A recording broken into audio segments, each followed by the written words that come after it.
Oh, hey, P250 enrolled student. So, I have a guided PowerPoint that I'd like to share with you, a narrated PowerPoint. I'm actually about to narrate it on the topic of creativity and the creative thinking. How do we think creatively? How do we use creative processes to solve problems? And really, what can we do as teachers to encourage creativity within the classroom across domains? So, one of my goals is that if you take the time to watch this, you should take the time to watch it. That you leave with a better sense of creativity as being something that's not just tied to music or other art forms, which are, of course, important and valuable contributions to society, but that creativity is also something that permeates all facets of our life. So I hope you enjoy. I did some research. I'm always looking for examples of things, either in my daily life or from popular culture. So you'll see some of those within this. Um, so take a listen and let me know if you have any questions or if you're interested in any additional resources on this topic. Like I said, it's near and dear to me, and it's not often I get up on my conceptual soapbox, but this is one that kind of gets me going because I think it's something that gets pushed out of classrooms. And fortunately, there's more awareness of it now than there has been in the past that this happens, and ideas for things that we can do as teachers to promote creativity across domains. So enjoy. So, as I mentioned, this lecture, this slideshow really focuses on creativity and the ways in which we think creatively. So, to frame the following materials, I have some general goals that I've set up. What is the purpose of this? Why are you taking the time to listen to this? So, I'm going to make some claims, and then I'm going to support those claims with some learning goals that I hope you walk away with and reflect on. Here's my first claim is that there's a need for students to develop creative ways to solve problems. Related to that, my hope is that you will develop an understanding of the need for creative thinking in our rapidly evolving world. The second claim is there are learning theories and psychological concepts that help educators plan for, identify, and assess evidence of student creativity. So, a learning goal related to that claim is that I hope you gain some useful understanding of theories of learning that are components of the creative process. The third and final claim is that creativity is an essential component of productivity in all contexts. So, related to that, the learning goal is that I hope you'll understand the importance of creative thinking in various domains in your personal and professional life. You may find out by the end of this that you're more creative than you ever thought you were. I most definitely did. So, the way that I'm going to do this is I'm going to situate the problem. Why are we talking about this? What does the research show us is concerning, and how can we move toward a solution? And then overview some terms and concepts that we can use as educators to think with about the creative process.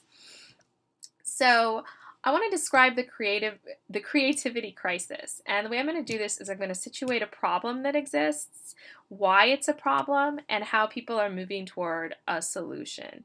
So uh, I really became aware of this topic thanks to a Newsweek cover from a few years ago that said the creativity crisis right across the front of it. And I have to admit, prior to that time, creativity was something that I knew was important, and I knew was important from a psychological perspective, but it was always something that I myself even pushed out of my curriculum in the college courses I was teaching, and I realized that that needed to change.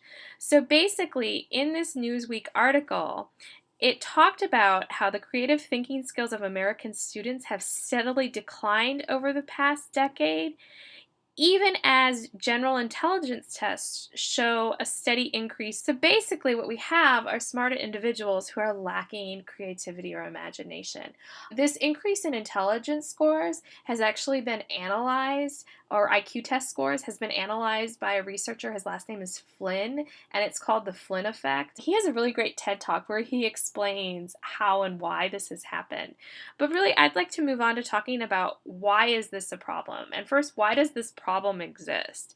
So some teachers feel that there's not room in the curriculum because they're so overwhelmed by standards that there's no room for creative thinking. They have to just keep moving forward. And also that this results in creativity as being punished, because if a student is working through a problem and exploring different possibilities toward a solution, they might not necessarily arrive at the correct answer in the time that a teacher has set aside for the specific topic or problem to be solved.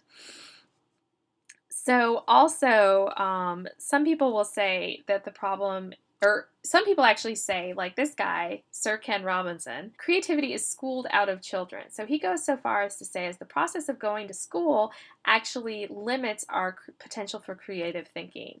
Others say that it's our consumeristic society where we're watching TV all the time and we're playing video games. I actually would push back on the video game piece of this, because there's been some really compelling research done on problem solving that happens during video game play.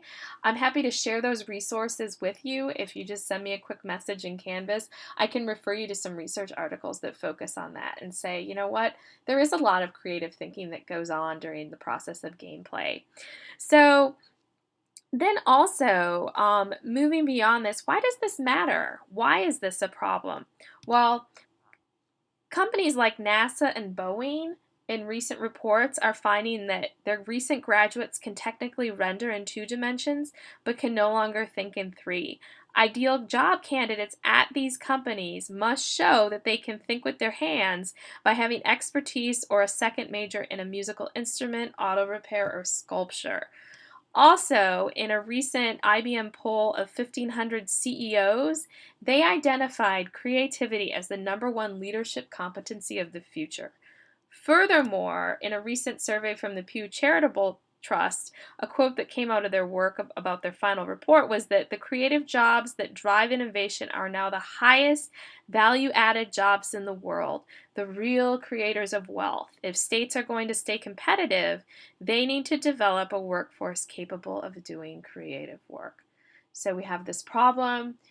We have people trying to understand why this problem exists and why it's important to address and change things within the larger context of culture and the workforce. Fortunately, organizations and people are working toward a solution. So one organization working toward a solution is the International Society of Technology and Education. So ISTE has identified creativity as one of its prime standards that are a set of cross-cutting standards for teachers and students, just as a way to create awareness and to ensure that these ideas or these concepts are being met in classes and in schools.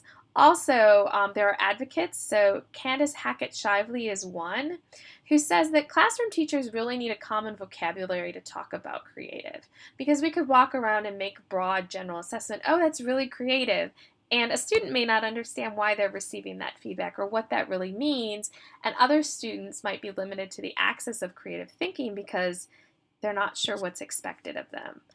Also, another expert, Dr. Diane Halpern, says the best way to promote creativity is to value it. So you've learned about observational learning and modeling and the importance of those things. So really, to create a classroom climate where creative thinking is valued is a great way to promote it for your students. So other organizations, let's see, we've got the Rhode Island School of Design and the National Science Foundation. During a partnership that they had a couple of years ago, they talked about the acronym STEM, Science, Technology, Engineering, and Mathematics, and through a workshop that they hosted together, they changed the acronym to STEAM, which integrates the arts and really promotes that creative thinking. So you may hear STEM or you may hear STEAM. I feel like more and more these days I'm hearing people say STEAM instead of STEM because of that importance of the recognition of creative and artistic thinking. Stanford University rediscovered hands-on learning, partly from frustration of engineering, architecture, and design professors who realized that their best students had never taken apart a bicycle or built a model airplane. Let's see what else we have. Oh, there have been efforts between industry and school. One of them is the Verizon Innovative App Challenge.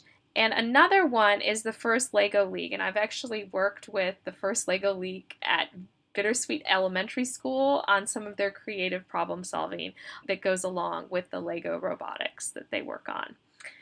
So as we move forward within this lecture, I'd actually really like to focus on the ideas of Candace Hackett-Shively that we need a common vocabulary to talk about creativity. So where better to start than with a definition. So what is creativity? I like to start with an example. I'm not going to hear your responses. I really wish I could because I like to see your reactions to this. So I really like to entertain. I like to have people over to my house. I like to cook them dinner, and I always want to try something new that they may not have had before. So as an appetizer recently, I prepared this. And I ask you the question, is this creative? Well, you can think about it in two ways. Have you seen it before? Maybe, maybe not, depending on if you've been to Japan and spent some time there. So have you seen it, and would you eat it? And, some people say, well, it's interesting to look at, most definitely, but I would never eat it. So when we think about creativity, we think about how it's measured. And creativity is measured in terms of novelty. Have you seen it before? And quality. Is it a quality solution to a problem? Is it quality food? And as you can imagine, some things are subjective, like taste is subjective. So we also have to think about who measures creativity, and really we rely on experts within a specific field. So we all have our opinions about things, and we may disagree with experts. I actually really struggle with this when I watch reality TV shows where they have experts. I especially get frustrated with the food examples. So, when Ramsay there is on his shows, Chef Ramsay is on his shows, I get really frustrated because I want to taste the food. I like food. But also, he's a recognized expert within the field of cooking and culinary arts. The other example I have here, I don't even know if this is still on, but it was one of the most intriguing and perplexing shows to me. It was Ink Masters on Spike. I don't even know if it's called Spike anymore. But basically, we had 3 judges, and people would come in and have human canvases where they would give people tattoos based on a theme or a style. And I just was always really compelled with, first of all, the fact that you're going on a reality show to get a tattoo from an artist you don't know. And second of all, I often disagree with some of their judgments of the tattoos that were rendered. So creativity is measured in terms of novelty and quality by experts within a specific field. So let's move on to some more terms about creativity. These are really useful in terms of problem solving, incubation and insight. So really the process of incubation is a period within problem solving where the problem solver isn't actually working on the problem. Sometimes people report that during this timeout time, the solution comes to them. And that time, that beautiful moment when you come up with that solution to the problem is called a moment of insight. That's the sudden knowledge of the solution to a problem, also known as the aha experience. And as a teacher, this is one of the most rewarding things that you can see, especially when a student has been struggling with a problem or a specific activity. When they have that moment of insight of how they can make it work in their individual way, it's really amazing to be around. And also, the process of creative thinking and creative problem solving really involves persistence and the importance of not relying on your first answer, but continuing to explore other possibilities as well. I have another pair of terms that I think become useful for us as we think about creativity. Don't worry, we'll put these all into action through some examples. Affordances and constraints. So when we think about objects and the process of solving problems, we can think of it in terms of affordances. So for example, this road is an affordance through this mountainous terrain. An affordance is a quality of an object or environment that allows an individual to perform an action. However, at the same time, we live in a world where we have constraints, qualities of an object or environment that restrict a specific action. So we have roads, but we also have speed limits and other road signs that indicate to us that there are other things that we need to be aware of other than just driving as fast as we can through the mountains. So affordances and constraints. And creativity has been measured through some research that focuses on this sort of work. And one of them is this task, okay? And this actually comes out of the mid-60s. So The prompt that participants of this research would receive was, using only the materials that are shown, how would you attach the candle to the wall so that it could be burned? So we have a table, we have the candle, box of matches, and some tacks. So how would you using only the materials shown, how would you attach the candle to the wall so that it could be burned? So really the answer that they were looking for within this problem, and I tried to recreate it, was the idea that you would leverage the matchbox as a candle holder, tack that to the wall, and put the candle in it so you could burn it. There are other creative solutions that I've heard about, melting wax and different ways of looking at it. But at the time, in the mid-60s, the researchers Glucksberg and Weisberg, they were looking for that as a way to demonstrate creative thinking. So I have an example about constraints that involves the time when I lived in Madison, Wisconsin as a poor graduate student who was excited to move into a home. I moved into a home with my significant other. It was extremely exciting. And we had one of those mailboxes. It was in the country, so it was a roadside mailbox on a post. And we started to notice that the mailbox, the post, was actually rusting through. The house was built in the late 70s. So here's a picture of our mailbox. This is, I don't know why I have this, but it's a perfect example. So eventually the mailbox, the post rusted completely through and the mailbox toppled over. So you can see in this picture my feeble attempt to wrap a board and some duct tape around it. Of course, the duct tape was at the end of the roll, so I could only go around it once. And this would work until the wind came and blew it over. So we really wanted to dig for a new post, but the ground was still frozen. So for a while, we were actually using snowbanks. It was the one year we didn't want the snow to melt, to hold up this mailbox. So if you've ever had a roadside mailbox or a problem with your mailbox, you know that if your mailbox is not up, you will not receive mail. And at the time, we lived in a township. We hadn't lived there very long, and I was expecting one of those cell phone rebates they used to give out. So I really wanted to get the mail. So basically, I would sit and have my morning coffee and stare out at this, and after about a week, I realized that there was a solution to this problem. So, there's the mailbox down. So basically, I engaged in a process of incubation as I stared out there and thought, why, oh why, did it have to rust completely through? Had a moment of insight. We were also infamous for not taking our trash cans in. So we had this idea of making the familiar strange. And what we did is we actually cut a hole in the lid of one of our trash cans, put landscaping rocks in the bottom, and slid the trash can into the top. Here's a visual in case you were having trouble figuring out what that would look like. So basically, it stabilized the mailbox, and we would receive our mail. And I asked the question, is this creative? And people usually laugh at it because it's ridiculous. And this is where I encourage you and, say, well, yeah, of course it's creative, especially if you've grown up in a rural area and you see things like this. I mean, to me, this was a practical solution. Of course, I should qualify. I grew up in the Upper Peninsula of Michigan. So, you have to consider sort of, the background. So going back to the definition of creativity, is it novel? Well, before I did this, I had never seen a trash can mailbox. So yeah, I'd say it's novel. But then the real question becomes, is it quality? To me, it was because it was funny. But I don't know how my elderly neighbors felt about our trash can mailbox. So as time passes and seasons change, seasons of life change, people move on. I eventually moved. I graduated with my doctorate degree and I moved to South Bend, and I parted ways with the fella I was living with. And I was always curious about whether or not he'd ever put in a new post for the mailbox.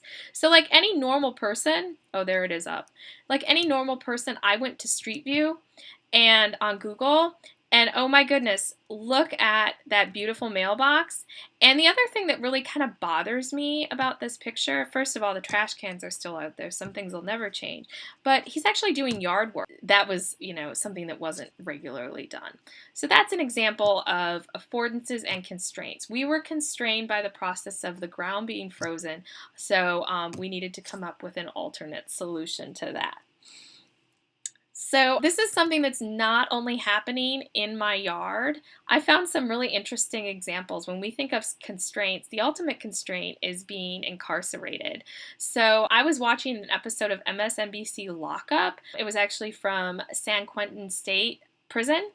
And the episode is called Extended Stay Killing Time. And basically, the example that I focused on that I thought was really interesting came from the protected groups yard out in the prison yard, where there are certain groups that can't be put in general population because of the specific crimes they've created. So crimes against children, for example, they're put in a separate area from the general population, and also informants are included as well as others. So there was this inmate profiled who it was a former neo-Nazi who turned informant, and they showed him out on the yard, and they showed him filling up these bags with water.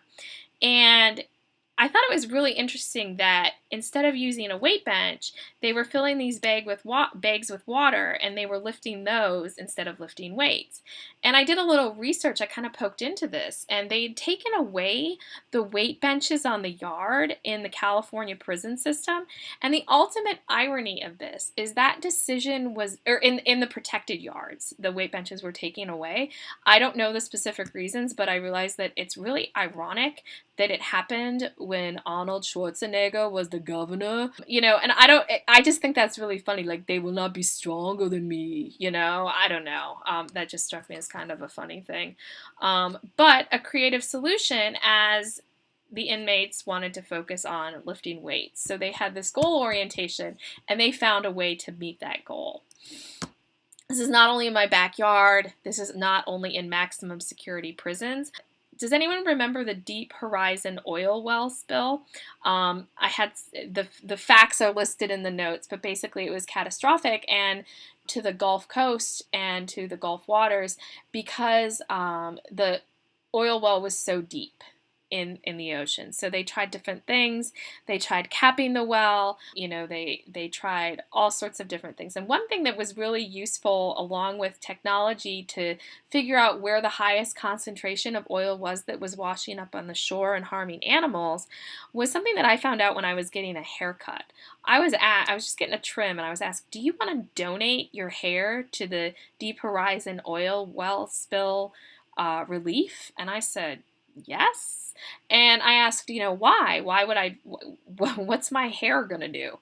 And basically, one thing they were doing, along with other efforts that really had a significant impact on the shoreline, was they were making booms out of discarded hair. Anyone who has had a bad hair day knows how hair absorbs oil really effectively. And they were using nylon stockings, and they were filling them with the hair as a way to absorb oil and to protect the coast and to protect the animals. And it was part of an effort, but was really a creative solution to that problem. So really, how do we do this? What type of thinking is involved in this type of process? And there are two different types of thinking. The first one is divergent thinking, and the second one is convergent thinking. So let's dig in a little bit to divergent thinking first. And basically, we can think of this as the search for ideas, the process of brainstorming and generating ideas. And sometimes we can be our own worst enemies within this process.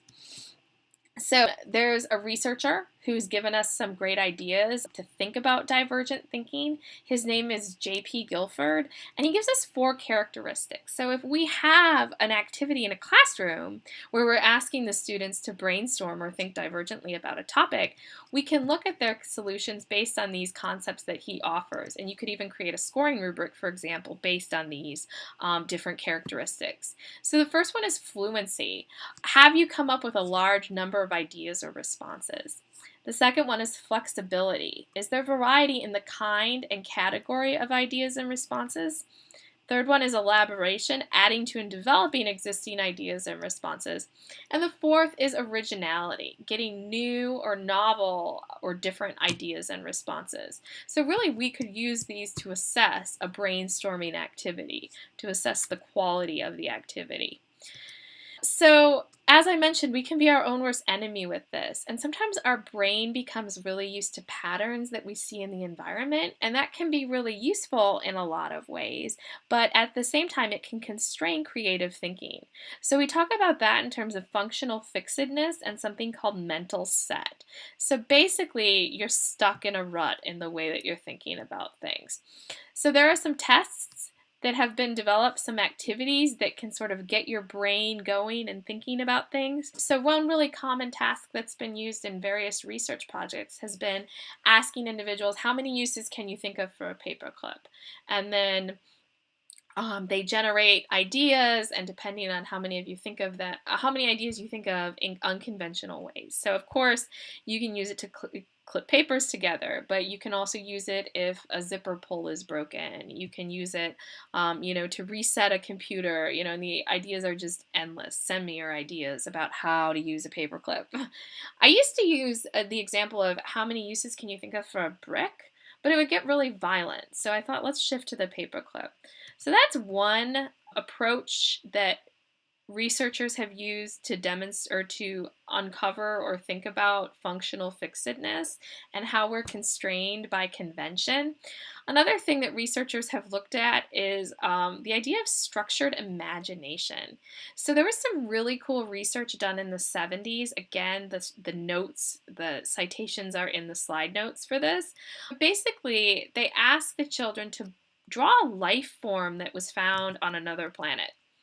Okay? Simple question. And a lot of times the children would draw, kind of creepy things that look like this. So it has a humanistic quality. Others would draw things that had kind of a worm-like quality or things like that. And as the researchers were reviewing work and interviewing the students, they came across this. And looking at this, the researchers asked the participant in the study, well, can you tell us about this? And the kid says, oh yeah, that's a highly evolved life form that's not fully perceived by humans.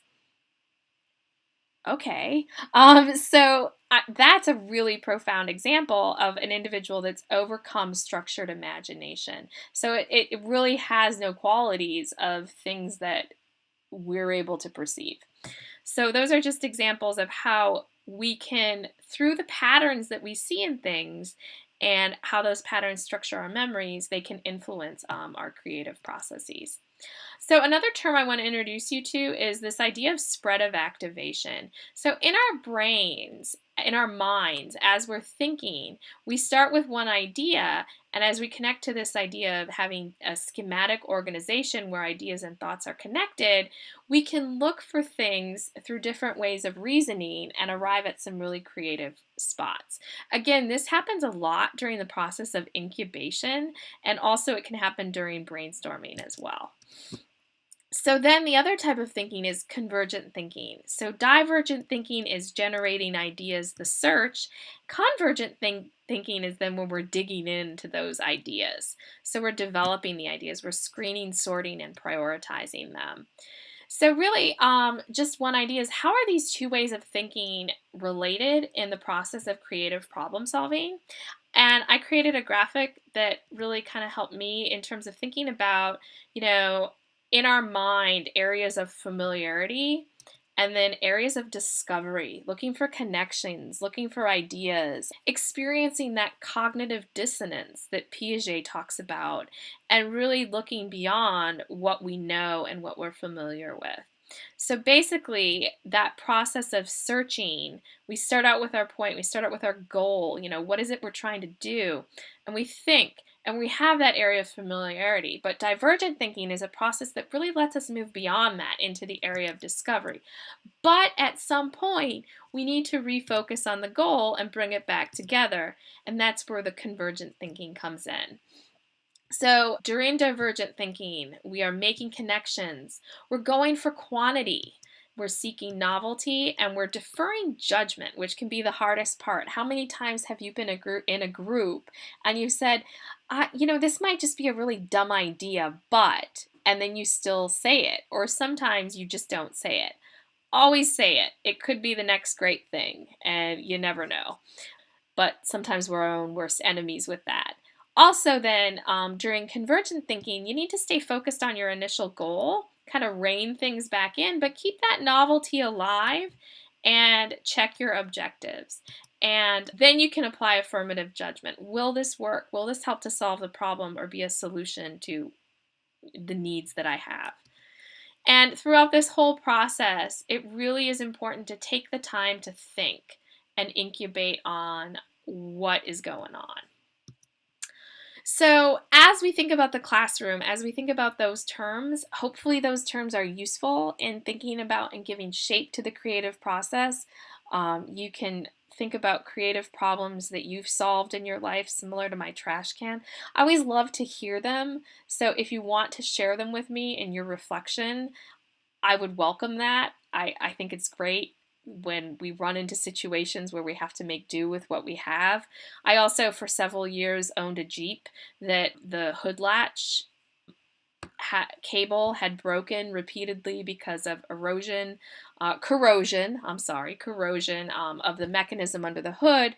So I'd have to open my hood using a screwdriver to just manually unhook the latch at the front of the hood. So I digress. But what might the creative process look like in a student? Researchers have developed a list of indicators of creativity in students. So we look at concentration on a task, adaptability, high energy, humor, independence, playfulness, nonconformity, and then there are also many more that I'm sure you can think of and add to as well. So again, the purpose of this lecture, thanks for bearing with me, hopefully it's useful, was to really just, think about why do we need to focus on creativity? What are some terms that can help us? And why is this important in both our daily and professional lives? And how can we promote this in students? So let's see. Oh, we've got some resources there, but this is the conclusion of the PowerPoint. I hope it was useful. Please share your insights with me. And like I said, if there are any more resources you want, I am more than happy to share them with you. Thank you.